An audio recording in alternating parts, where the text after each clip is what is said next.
But the Luftwaffe penetrates the defenses to bomb the center of the city, forcing citizens to take shelter in the subway.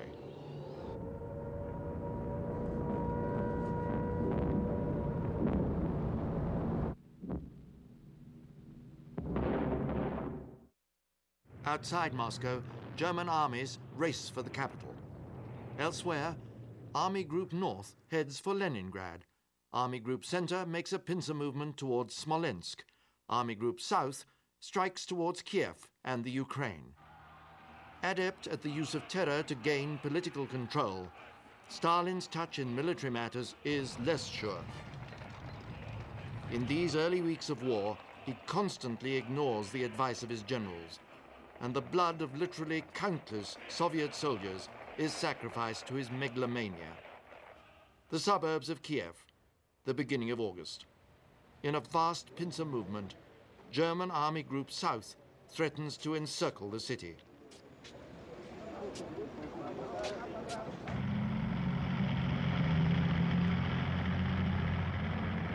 General Kirponos, commander of the Southwestern Front, wants to retreat east of Kiev out of the pincer's claws. Zhukov supports Kirponos, knowing that this tactic alone will save the Southwestern Front. But of course, Stalin has the final say, and he does not listen to generals. Dismissing their fears, he orders the two commanders to defend Kiev at any cost.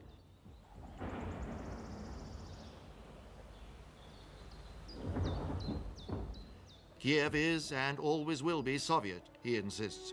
It is a deadly error.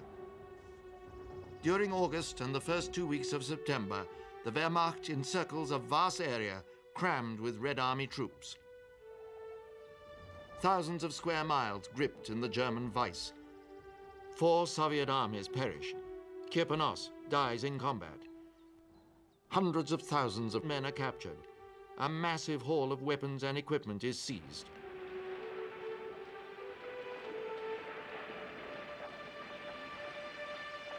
Yet even at such a cost, Kiev is not saved. On the 18th of September, the city falls, a battered carcass for Hitler to gloat over.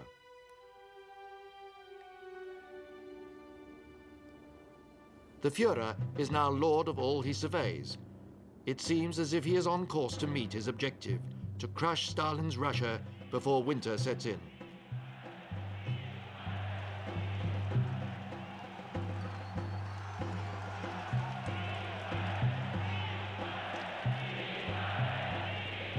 Far to the north of Kiev, Hitler knows that Leningrad also lies in mortal peril.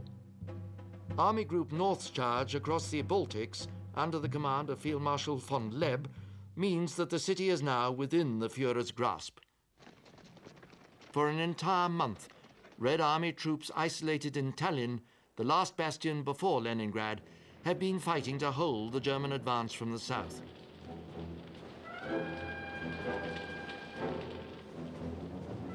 But in the face of the Wehrmacht's blistering assault, they can fight no longer. Their only option is to evacuate by sea.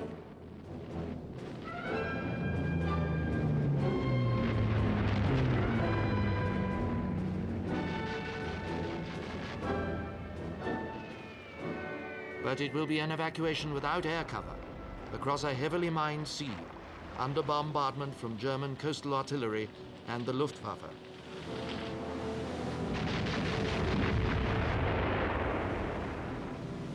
"16 ships, 34 transports, and innumerable men are lost in the operation.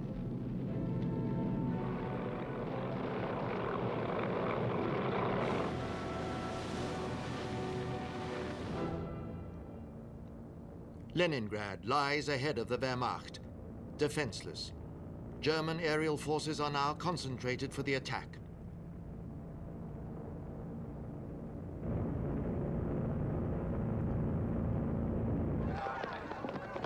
Day after day, the city is pounded by the Luftwaffe.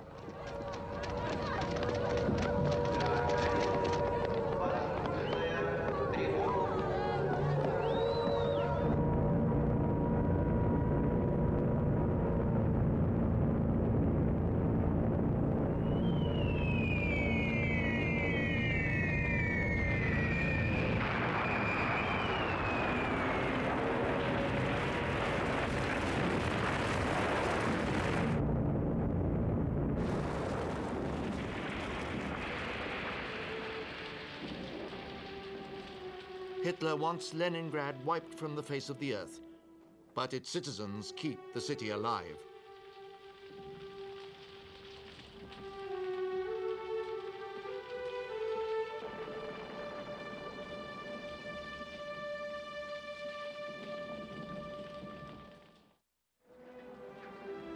As September draws to a close, Leningrad is totally cut off, with no land link left to the Soviet Union. The city's defense committee is in crisis. Now, at last, the gravity of the situation in the north penetrates the Kremlin. Stalin concludes that Voroshilov, commander of Red Army forces in Leningrad, is failing in his duty. To prevent the second city's fall, Stalin summons Zhukov and orders him to take command in Leningrad.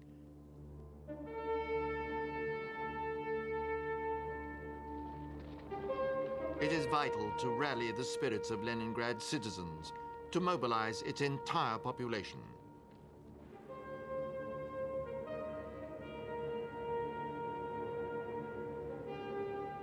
Zhukov cancels Voroshilov's pessimistic directives. Reversing an order to scuttle the Baltic fleet, Zhukov ordered his guns to be turned against the enemy.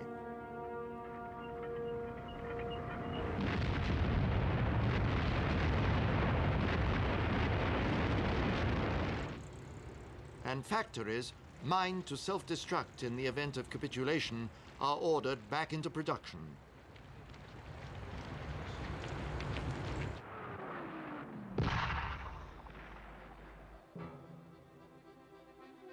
At the end of September, the Führer launches Operation Typhoon, the final drive along the road to Moscow. Its aim? To encircle the Soviet army by driving both north and south of the Moscow highway, the pincers closing at Vyazma. It is an attack on the grand scale. The front stretches for more than 400 miles. 14 German tank and 74 infantry